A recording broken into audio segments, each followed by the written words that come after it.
இதை வந்து ஹரியானா மாநிலத்தில் வந்து இந்த வழக்கு போட்ட உடனே சிசிடிவி ஃபுட்டேஜை வந்து கோர்ட்டில் ஆஜர் பண்ணுங்கன்னு சொல்லி பெட்டிஷன் போட்ட உடனே தேர்தல் ஆணையம் என்ன பண்ணிட்டுதுன்னா 35 நாளையில் வந்து சிசிடிவி ஃபுட்டேஜை பூரா அழிச்சிடுங்கன்னு சொல்லிடுச்சு. இதெல்லாம் திருட்டுத்தனத்தை மறைக்கிறது தானே. நீ வந்து டூப்ளிகேஷன் சாஃப்ட்வேர் நீ போட மாட்டேங்கிற, மிஷின் ரீடிங் ஓட்டர் லிஸ்ட்டு நீ தரமாட்டேங்கிற, சிசிடிவி ஃபுட்டேஜ் காட்சியை தரமாட்டேங்கிற, இவ்வளவு நீ தராமல் நீ வந்து ஒரு பாஜக மட்டும் தேர்தலை ஜெயித்து கொண்டே இருந்தால் எங்களுக்கு வந்து இந்த தேர்தல் மேலேயே நம்பிக்கை இல்லை. அது ஜனநாயகத்துக்கு பெரிய ஆபத்து. நான் வந்து ஒரு எலெக்ஷனில் நிற்கிறேன், ஒரு எலெக்ஷனில் தோக்குறேன், அப்போ அடுத்த எலெக்ஷனில் நான் ஜெயிச்சிடலாம் அப்படிங்கிற நம்பிக்கை எனக்கு இருந்தால்தான் எலெக்ஷனுங்கிற அந்த இன்ஸ்டிடியூஷன் வந்து நிற்கும். இனிமேல் என்ன தேர்தல் நடத்தினாலும் சரிதான்டா, நம்ம ஊர் ஊராக போய் சங்கடப்பட்டு கஷ்டப்பட்டு ஜனங்களை பார்த்து 5 வருஷம் பொதுமக்களுடைய கோரிக்கைகளை நிறைவேற்றி நல்லது கெட்டதுக்கு போய் போராட்டம் நடத்தி ஜெயிலுக்கு போய் இவ்வளவும் பண்ணுறத ஒரு 1/2 அன் ஹவரில் வாக்காளர் பட்டியலை சரி பண்ணிவிட்டு தேர்தலில் வெற்றி பெற்றலான்னா என்ன ஆகும்? இது வந்து எல்லா அரசியல் கட்சிகளையும் அழிக்கிற வேலை. அது வந்து அவங்களுடைய கான்செப்டே அதுதான். இந்தியாவில் அவங்கள தவிர வேறு அரசியல் கட்சி இருக்கக்கூடாது. பாஜக மட்டும்தான் ஒரே கட்சி இருக்கணும்.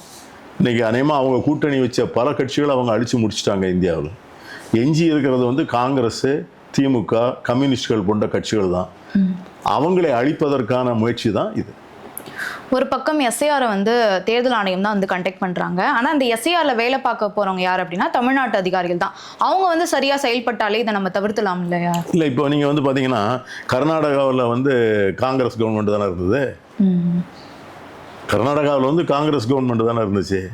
காங்கிரஸ் அந்த காங்கிரஸ் அரசு நியமித்த அந்த மாநில தேர்தல் ஆணையர் தான் ராகுல் காந்திக்கு நோட்டீஸ் கொடுக்குறாரு. அதாவது இவங்க வந்து இந்த தேர்தல் பணிக்காக நியமிக்கப்பட்டிருக்கிற அதிகாரிகள், ஊழியர்கள் தேர்தல் ஆணையத்தினுடைய ஆணைக்கு மட்டும்தான் கட்டுப்பட்டவர். அதை செய்யலைன்னு வச்சுக்கோங்க, அவங்க மேலே டிசிப்ளினரி ஆக்ஷன் எடுக்கும், தேர்தல் ஆணையம் எடுக்கும். இப்போ நீங்கள் வந்து இன்னும் அடுத்த கட்டம் என்ன பண்ண போகிறாங்கன்னா, இப்போ 2 நாளாக அதிமுக வந்து என்ன பிரச்சாரம் பண்ணுறாங்கன்னா, இந்த நீங்கள் சொல்கிறது தான், இந்த இன்னைக்கு பிஎல்ஓஸ் போகிறாங்கல்ல, இவங்க வந்து இந்த ஃபார்ம்ஸ் கொடுக்கறதில்ல, இந்த ஃபார்ம்ஸ் எல்லாம் திமுக வாங்கி வச்சுருக்கிறாங்க அப்படின்னு சொல்லி இன்றைக்கி கம்ப்ளைண்ட் கொடுத்துருக்குறாங்க.